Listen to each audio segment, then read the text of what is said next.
신명기 19장부터 21장. 오늘부터의 내용은 이제 하나님께서 주신, 이스라엘 백성에게 주신 가나안 땅에 들어가서 그들이 먼저 해야 할 것이 무엇인가에 대한 내용들입니다. 19장에는 먼저 그 새 성읍을 만들려고 합니다. 그래서 도피성을 만들죠. 그래서 부지 중에 아무 원한도 없이 부지 중에 사고가 나서 사람을 죽였을 경우에, 그러니까 도끼로 이제 나무를 베다가 그 도끼가 빠져서 사람을 상하게 했어요. 그러면 전혀 나는 그 사람과 어떤 원한 관계가 없는 거잖아요. 그래도 그의 가족은 어떻게 될까요? 그의 가족들은 자기 가족이 죽었기 때문에 견디질 못하죠. 원한을 갖죠. 그래서 그들이 도피해서 살아갈 수 있는 도피성을 세 곳을 만들려고 합니다. 그래서 이제 그 6절을 보면 이런 말씀이 있죠. 그 사람이 그에게 본래 원한이 없으니 죽이기에 합당하지 아니하나 두렵건대 그 피를 보복하는 자의 마음이 복수심에 불타서 살인자를 뒤쫓는데 그 가는 길이 멀면 그를 따라 잡아 죽일까 하노라.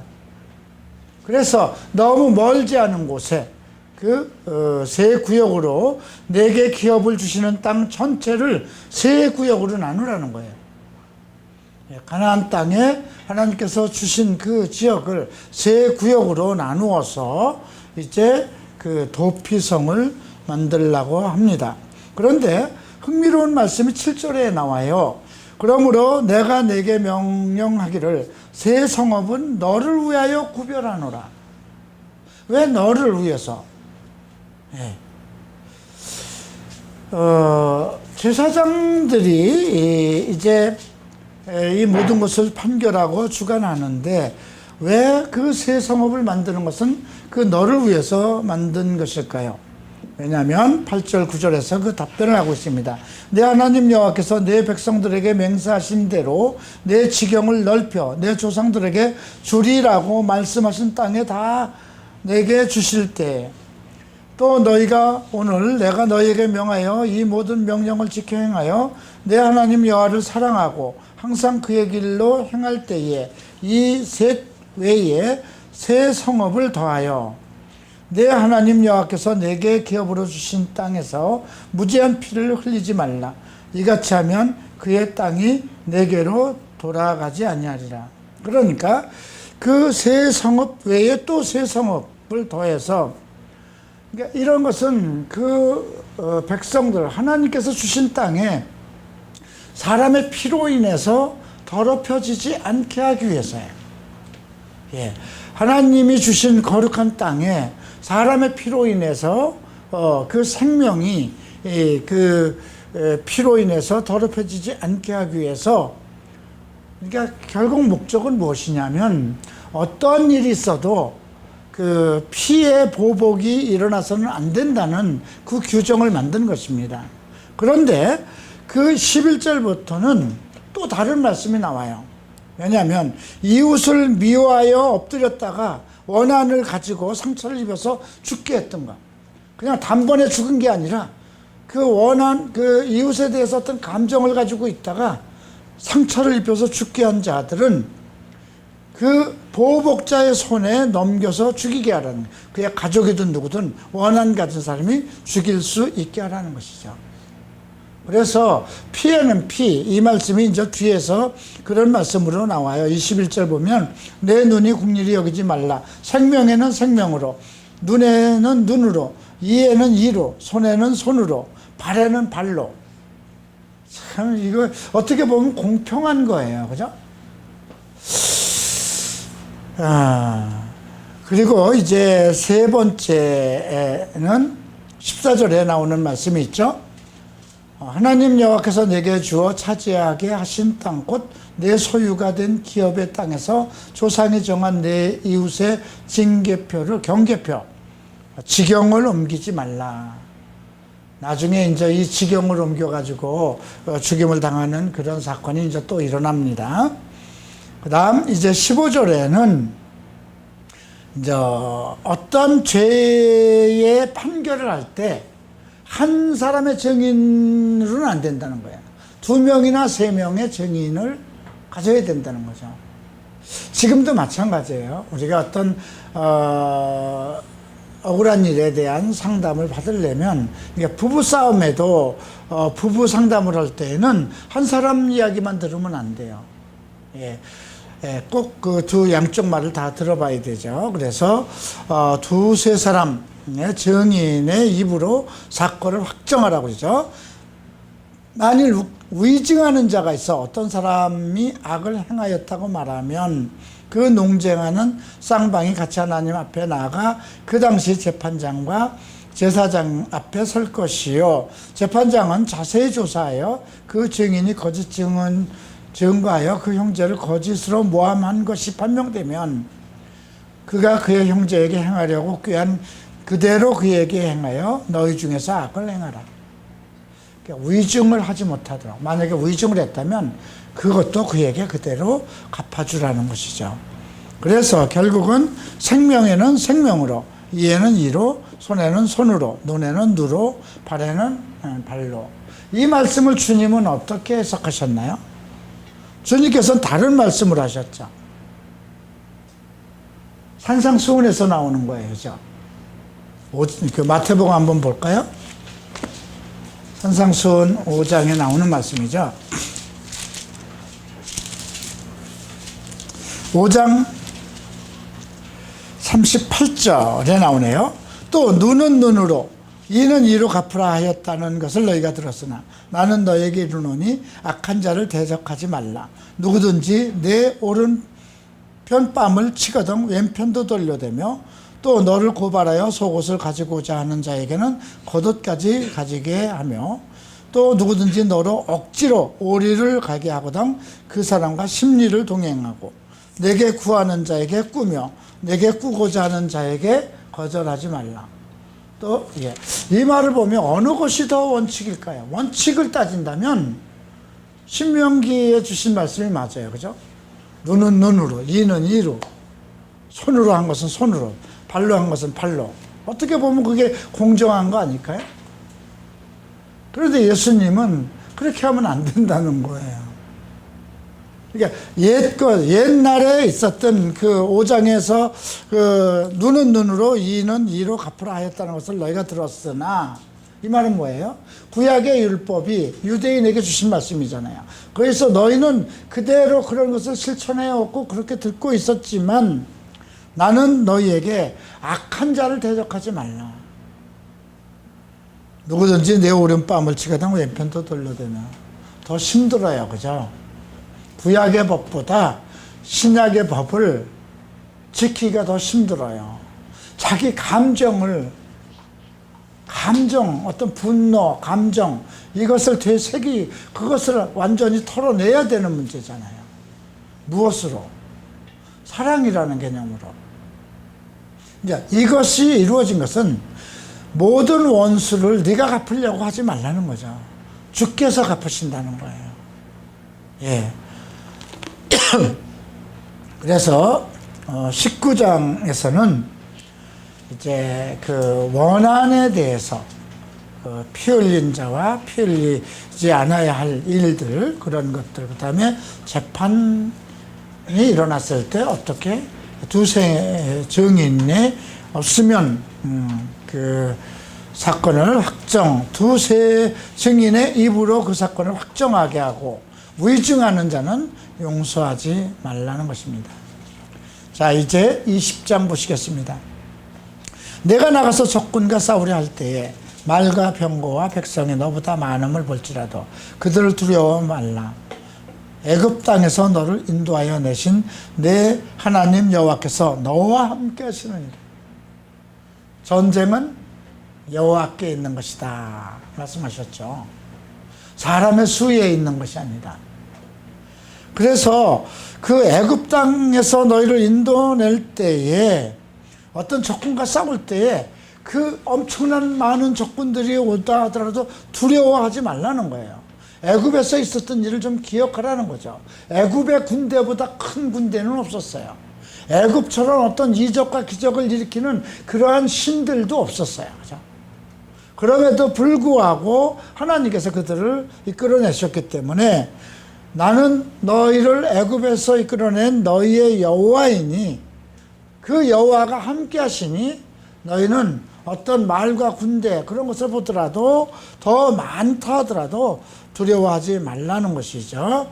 그래서 말하여 이르기를 너희가 싸울 곳에 가까이 가면 제사장은 백성에게 나가 고하여 그들에게 말하여 이르기를 이스라엘아 들으라 너희가 오늘 너희의 대적과 싸우려고 나왔으니 마음에 겁내지 말며 두려워하지 말며 떨지 말며 그들로 말미암아 놀라지 말라. 너희 하나님 여호와는 너희와 함께 행하시며 너희를 위하여 너희 적군과 싸우시고 구원할 것입니다. 이렇게 백성들을 독려하라는 것입니다. 이 말씀에 대해서 여호수아도 한번 보시겠습니다. 여호수아 23장입니다.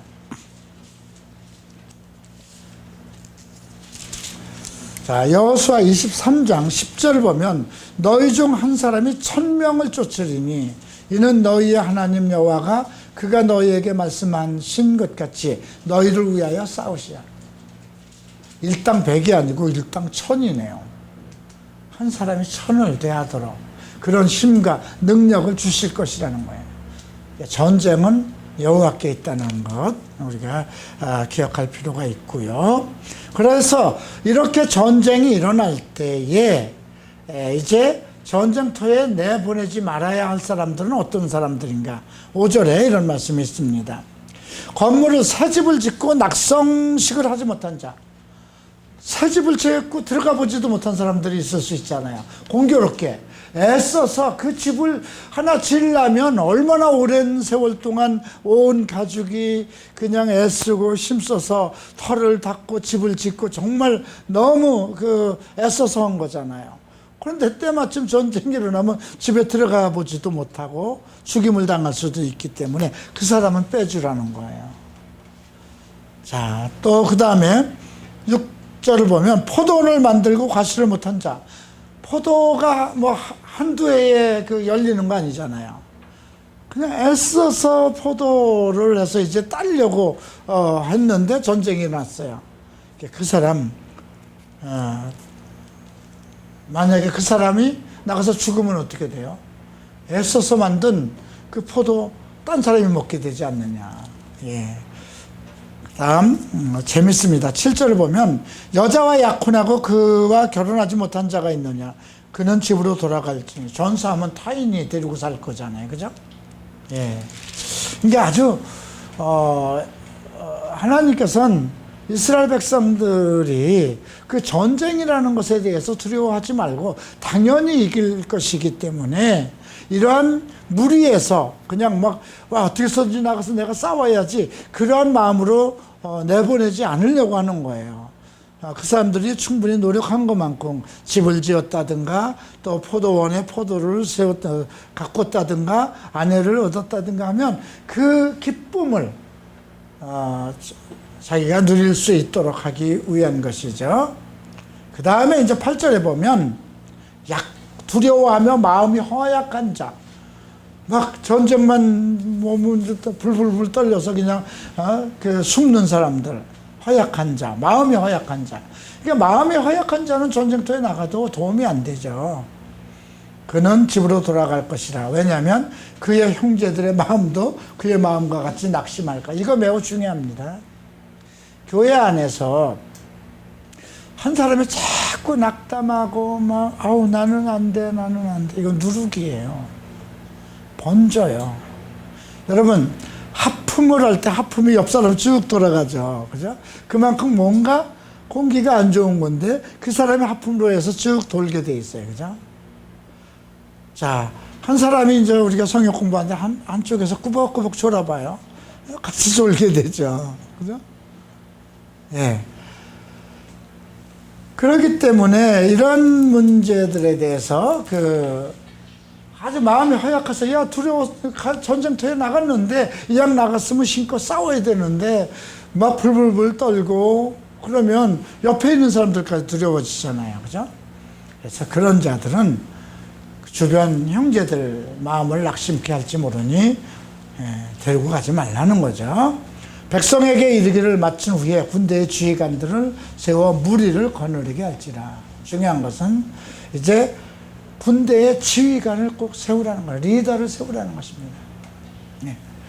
자, 그 다음 이제 10절부터 말씀이 있는데, 어느 성읍에 나아가 치료할 때 제일 먼저 해야 할 것, 평화를 외치라는 것입니다. 어떤 전쟁을 꼭 해야 되는 상황에서도 평화가 먼저 선포돼야 된다는 것이죠. 그 성읍이 만일 화평하기로 회답하고 너를 향하여 성문을 열거든 그 모든 주민들에게 내가 조공을 바치고 너를 섬기게 할지라. 조공을 바치게 하라고 그러네요. 예, 그리고 너를 섬기게 하라. 그러나 만일 화평하기를 거부하면 너를 대적하여 싸우려 하거든 그 성읍을 에워쌀 것이며, 그리고 그 성읍을 내 손에 넘기시거든 너는 칼날로 그 안에 남자를 다 쳐 죽이라. 남자는 죽이라는 거예요. 그리고 오직 여자들과 유아들과 가축과 성읍 가운데 있는 모든 것을 위하여 탈취물로 삼을 것이며 너는 내 하나님 여호와께서 내게 주신 적군에게서 빼앗은 것을 먹을지어다. 그러니까 하나님이 주신 것은 전쟁터에서 취하라는 것입니다. 그런데 이제 내게서 멀리 떠난 성읍들, 이 민족에게서 속하지 아니한 성읍들에게는 이같이 행하려니와 오직 내 하나님 여호와께서 내게 기업으로 주시는 이 민족들의 성읍에 있는 호흡 있는 자를 하나도 살리지 말지니. 그들을 대적할 그 가나안 땅에 7 그들을 하나도 살리지 말고 다 죽이라는 겁니다. 헷 족속, 아모리 족속, 가나안 족속과 브리스 족속과 히위 족속, 여부스 족속을 내가 진멸하되 내 하나님 여호와께서 내게 명하신 대로 하라. 그들은 다 죽여야 된다는 것입니다. 그들은 원래 본성과 본질이 악하고 다 우상을 섬기고 있고, 그리고 이스라엘 백성들에게 원한을 가지고 있기 때문에 다 멸절하라는 것이죠. 이는 그들의 신들에게 행하는 모든 가증한 일을 너희에게 가르쳐 본 밖에 하여 너희가 너희 하나님 여호와께 범죄할까. 예, 우리가 만약에 여호와의 증인이라든가 아니면 신천지 사람들이 들어왔다면 어떻게 할까요? 그들이 우리가 지금까지 믿었던 게 잘못된 걸 알았습니다. 이제 우리가 진리 가운데서 하나님의 말씀대로 성령의 인도하심을 받고 살겠습니다 하고 모든 것을 구하고 자복하고 회개한 심령으로 왔으면 받아들여야죠. 근데 다른 생각을 하고 왔다면요, 딴 생각을 하고 왔다면, 내가 여기 들어가서 리더가 되고 이들이 부족한 것 내가 가서 가르치고 그런 마음을 가지고 있다면 어떻게 될까요? 받아들이면 안 되죠. 저희 교회도 벌써 1년이 더 지났지만 그런 위험이 있었어요. 모르잖아요. 그 어떻게 일일이 다 조사해 볼 수 없잖아요. 그 사람의 심령을 볼 수는 없잖아요. 그죠? 너무나 천사의 얼굴을 하고 오는 거예요. 그리고 너무나 교회에 헌신적이고 또 우리 교회에 어떤 재정적으로 필요한 것을 다 채워주는 거예요. 그런데 그분은 틈만 생기면 이제 교회 안에서 자기 의지가 자리 잡혀지고 목사에게 신임을 얻고 이제 그 활동할 시기가 되니까 서서히 이제 자기의 본색이 드러나죠. 우리와 조금 우리에 속한 것 같지만 속하지 않고 이렇게 조금 그 외방에 있는 사람들 찾아가서 그냥 볼 일이 있어서 지나가는 길에 들른 것처럼 해서 성경 공부반을 열려고 하고 그런 것들. 그랬을 때 참 목사는 힘이 들어요. 이걸 어떻게 처리해야 되나. 그분이 우리 교회에 행한 어떤 경제적인 큰 역할을 했어요. 그래서 부목사나 사역자들에게도 좀 넉넉히 사례를 줄 수 있었고요. 또 내가 어떤 그 기숙사나 성경대학을 할 경우에 또 필요한 장소가 있어서 그걸 놓고 기도했을 때 선뜻 헌금을 하고,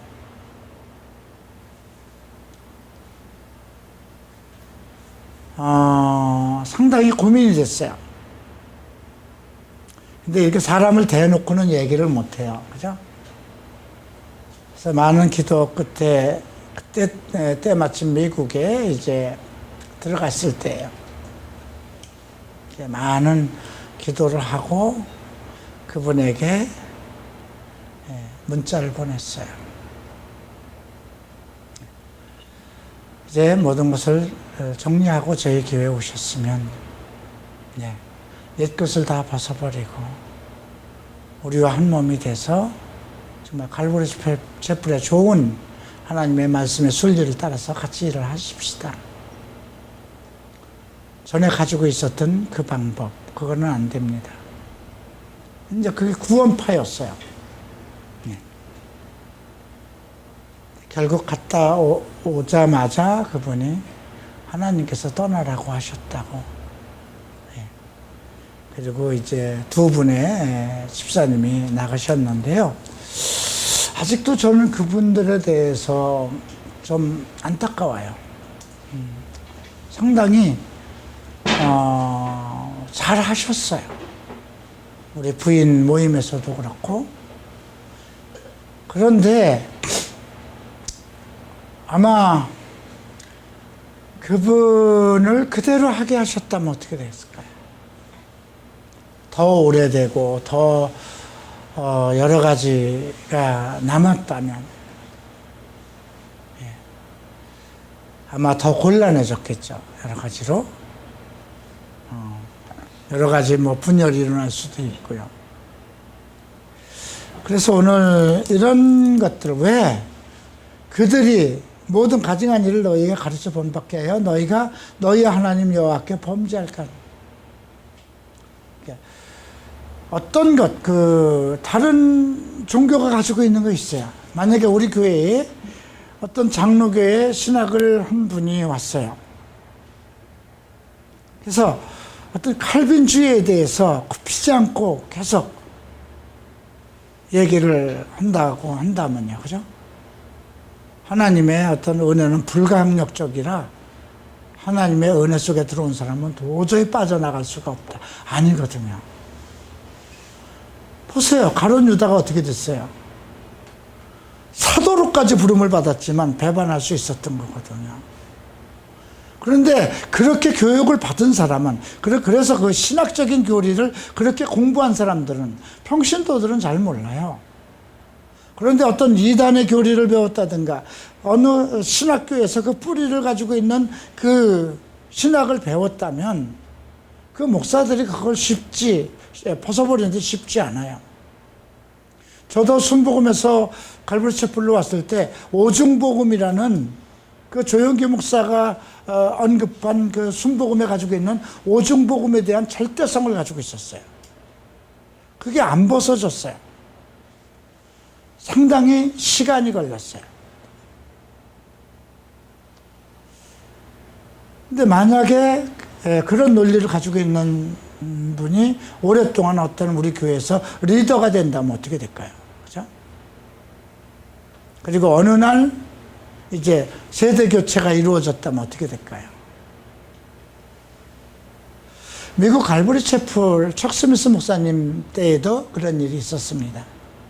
제가 아주 존경하는, 지금은 갈보리 채플에서 떠난 분들이지만 상당히 존경하던 목사님들이 있었습니다. 그분들은 한국에도 제가 초청해서 왔었어요. 데이빗 호킹, 레리 테일러, 성경대학교 학장을 하던 분입니다. 데이빗 호킹 목사는 갈보리 채플 청 목사의 제자는 아니에요. 척 스미스 목사님이 갈보리 채플을 개척하고 나서 수많은 사람들이 몰려오는데 자기 혼자 다 감당을 할 수가 없었던 거예요. 그래서 하나님께서 만나게 한 분들을 다 자기와 뜻을 같이 하는 사람들을 다 영입해서 이제 성령대학교도 세우고 교수로도 하고, 예, 그런 분들이 꽤 많았어요. 진화법적 성경을 가리키던 분도, 그분도 장로교 출신이었어요. 데이비드 하킹이라는 분은 그 유대계 미국인인데 아주 히브리어에 정통한 분이에요. 아주 성경학자예요, 그분은.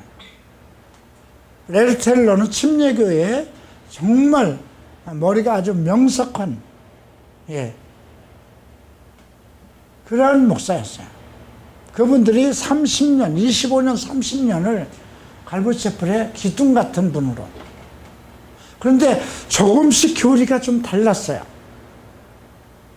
예, 성령론에서도 조금씩 달랐어요. 근데 척 스미스 목사님이 그걸 수용했어요.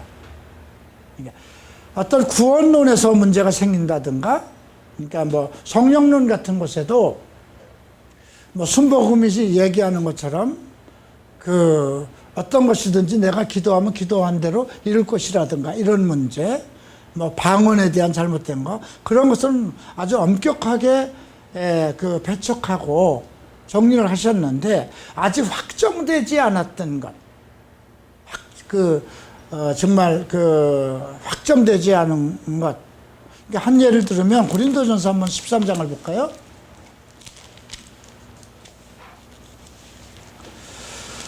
자, 13장 9절에 우리는 부분적으로 알고 부분적으로 예언하니 온전한 것이 올 때에는 부분적으로 하던 것이 폐하리라 했을 때, 온전한 것이 뭐냐?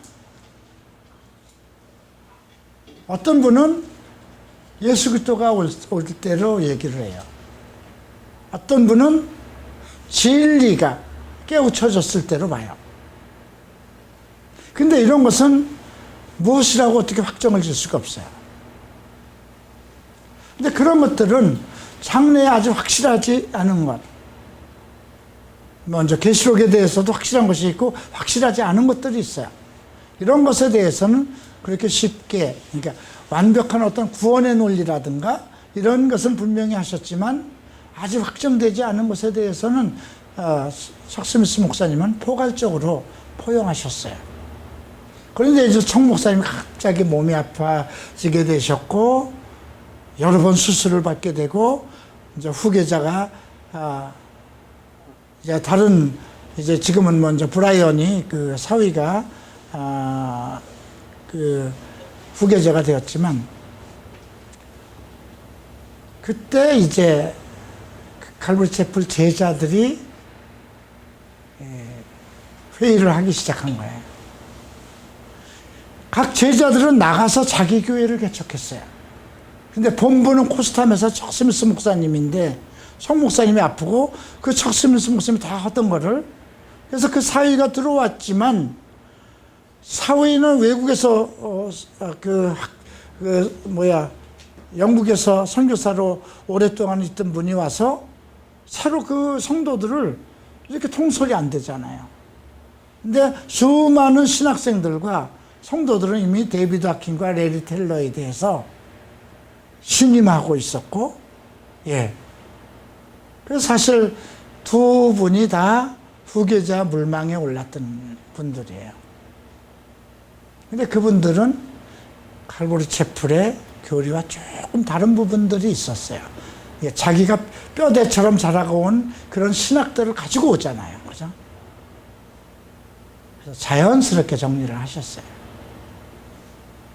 제가 미국에서 나온 지 한 10년? 예.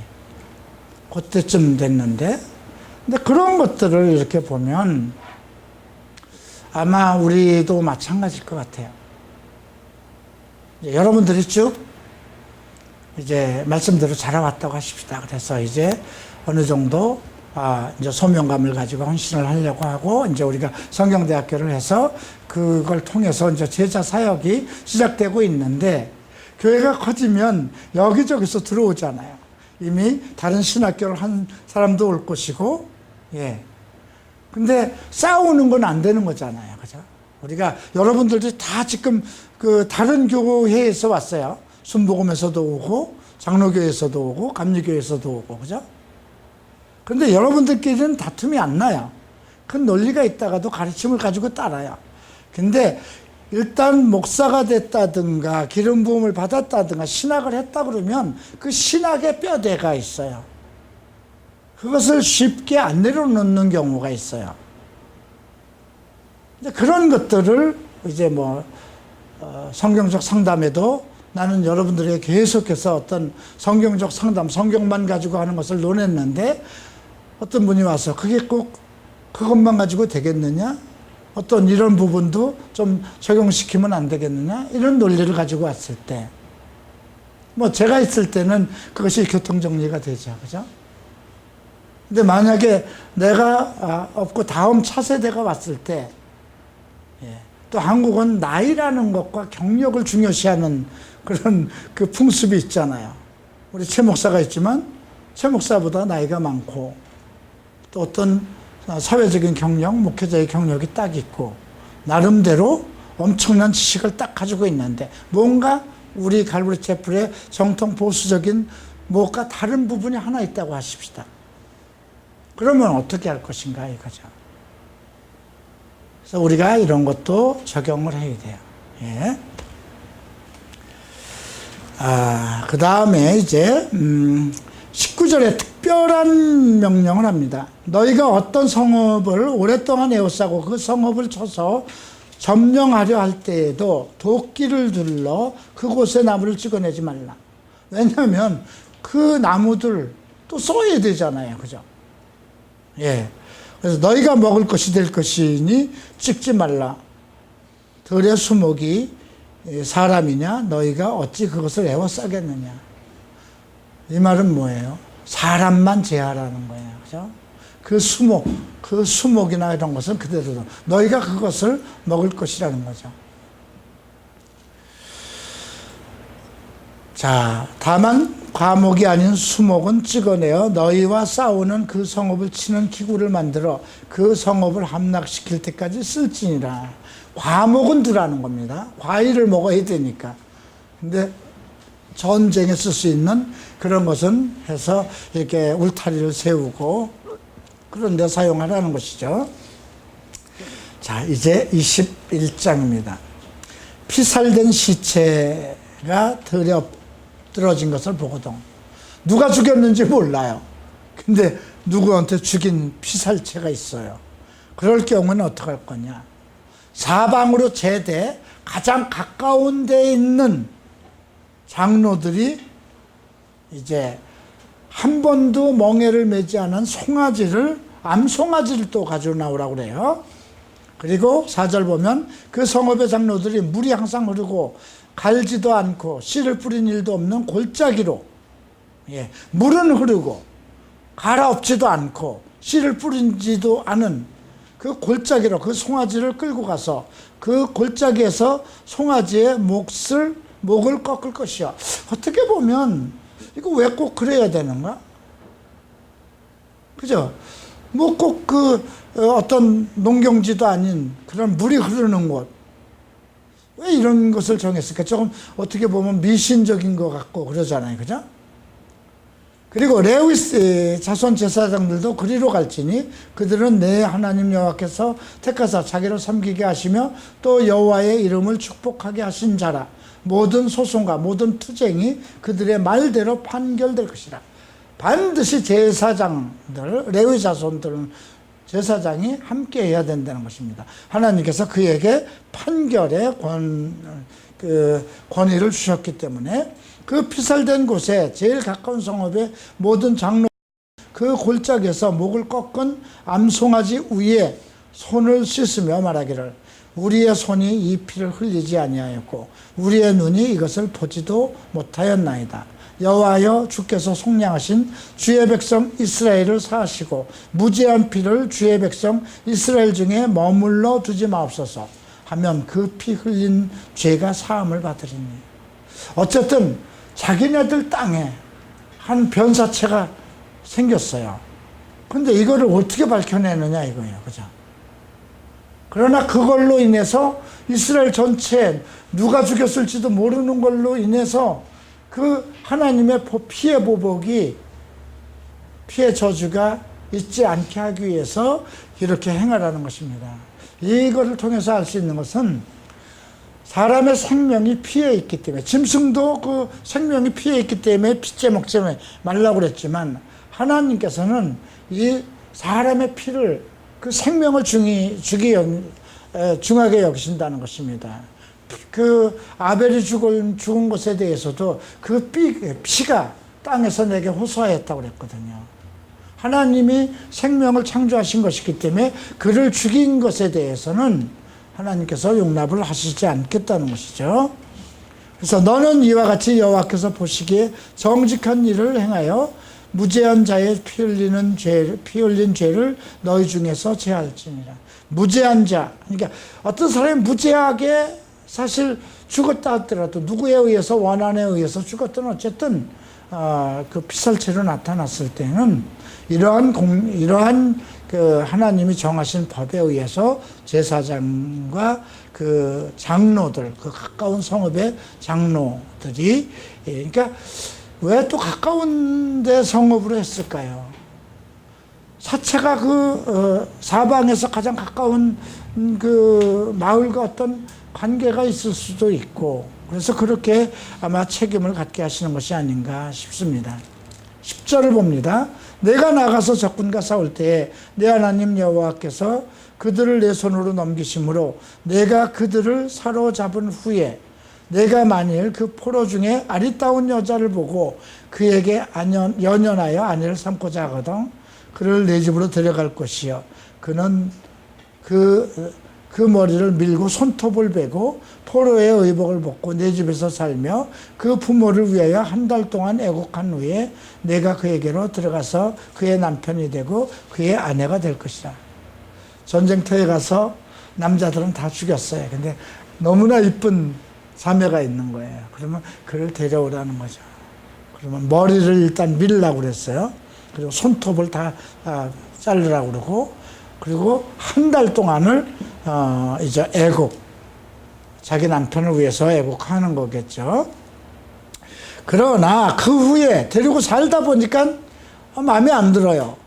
그러면 내가 그를 기뻐하지 아니거든 그의 마음대로 가게 하고 결코 돈을 받고 팔지 말지니라. 내가 그를 욕보였은즉 종으로 여기지 말라는 거예요. 실컷 데리고 살다가 여러 가지로 이방 여인이니까 맞지 않는 것도 있을 거잖아요.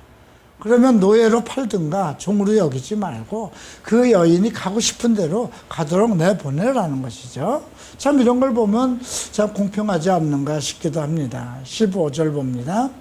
어떤 사람이 두 아내를 두었는데 하나는 사랑을 받고 하나는 미움을 받다가 그 사랑을 받는 자가 미움을 받는 자가 둘 다 아들을 낳았다 하자. 그 미움을 받는 자의 아들이 장자이면 자기의 소유를 그 아들에게 기업으로 나누는 날에 그 사랑을 받는 자의 아들을 장자로 삼아 참 장자 곧 미움을 받는 자의 아들보다 앞세우지 말고 반드시 미움을 받는 자의 아들을 장자로 인정하여 자기의 소유에서 그에게 두 목을 줄 것이니 이는 자기의 기력의 시작이라. 장자의 권리가 그에게 있습니다. 두 아내를 뒀지만 아무래도 똑같이 사랑할 수는 없잖아요. 더 마음에 드는 여인이 있잖아요. 근데 한쪽은 별로 이렇게 사랑하지 않더라도 자식을 똑같이 낳았다고 합시다. 그런데 만약에 사랑하는 여자에게서 난 아들에게 아무래도 더 정감이 가겠죠. 그럼 그 사람으로 장자를 세우면 안 된다는 거예요. 미워하던 자의 여인이라 하더라도 거기서 장자가 났으면 그에게 두 몫을 줘야 된다는 것이죠. 장자의 기력은 기력의 시작이라. 자, 근데 이런 일들이 일어났죠. 야곱의 그 두 부인 레아와 라헬이 서로 형제인데도 한 남편을 가지고 싸우는 일이 나오죠. 자, 이제 18절을 봅니다. 사람에게 완악하고 패역한 아들이 있어. 이건 여러분들도 잘 생각해야 돼요.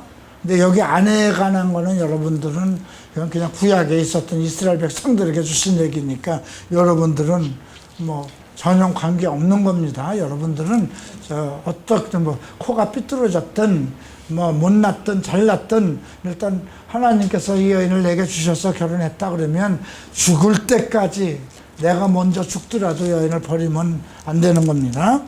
근데 사람에게 완악하고 패약한 아들이 있어. 이거는 지금도 해당됩니다.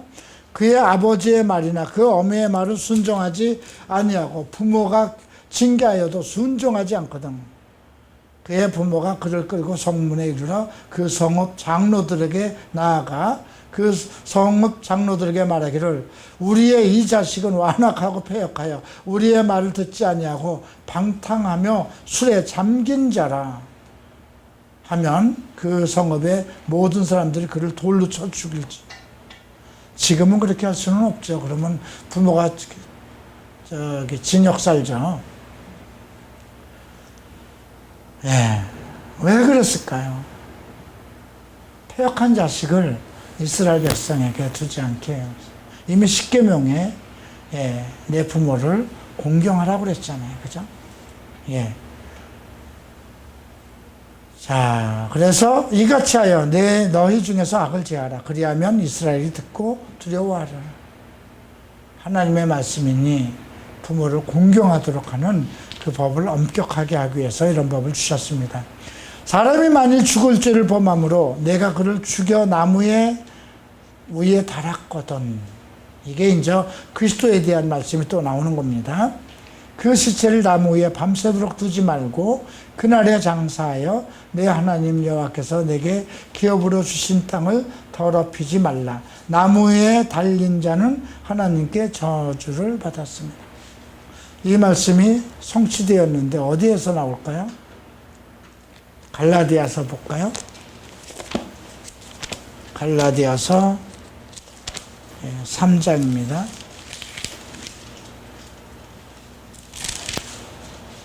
13절이죠. 그리스도께서 우리를 위하여 저주를 받은 바 되사 율법의 저주에서 우리를 속량하셨으니 기록된 바 나무에 달린 자마다 저주 아래에 있는 자라 하였습니다. 율법에는 나무에 달린 자는 저주받은 자였어요. 근데 예수님께서 정말 저주받은 자가 돼서 누구를 위해서? 모든 우리의 죄잖아요. 그냥? 내 저주를 그분이 다 십자가에서 지셨다는 거예요. 나무에 달린 자마다 하나님께 저주를 받은 자다. 그 시체를 나무 위에 밤새도록 두지 말라. 이 말씀대로 예수님의 시체도 밤새도록 두지 않고 그 장례를 치렀죠. 자, 이렇게 해서 이제 그 이스라엘 백성들이 가나안 땅에 들어가서 그들이 살아야 될 여러 가지 법칙에 대해서 얘기를 한 것입니다. 이제 외세 전쟁에 두려워하지 말라. 또 부지 중에 사람을 죽였을 경우에 어떻게 할 것. 전쟁터에 나가서 이제 승리하고 돌아왔을 때 여인들과 탈취물을 나누는 것. 그 여인들은 어떻게 대할 것. 전쟁에 나갈 때 정말 억울하게 나가서 누려도 보지 못하고 살아보지도 못하고 죽임을 당하는 그런 억울한 일이 일어나지 않도록, 또 부모에게 패역한 자를 용납하지 않도록 이렇게 여러 가지 법을 세웠습니다. 이제 다음 주에는 우리가 22장부터 보겠습니다. 혹시 19장부터 21장까지 나오는 말씀 중에서 이해가 안 되는 말씀 있으면 질문하시기 바랍니다.